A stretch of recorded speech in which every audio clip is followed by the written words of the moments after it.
زمونږ همیشه دا کوشش وي چې په دغه چینل باندې د سټوډنټ سره چې دی داسې یونیک او وکابلري شیر کو، یونیک ګرامر پوینټس ورسره شیر کو.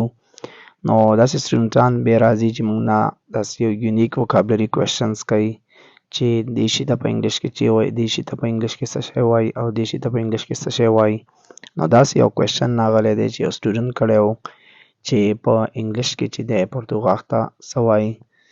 نو دا کوېشن بل ځای کې هم کړی و او هغه کس ورته ویلي چې انګریزان خو پرتوغاښ نه اچوي، هغوی خو بېلټه شي. خو دا خبره د هغه غلطه وه، ځکه چې که موږ د ځینې ټراوزر وګورو، په هغه ټراوزرز کې هم چې دی دوی دا پرتوغاښ وي، لکه تاسو به د دې پکچر کې هم ښکاري.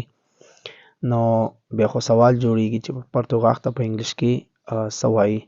نو پرتوغاښ ته په انګلیش کې چې دی ډرا سټرنګ وایي.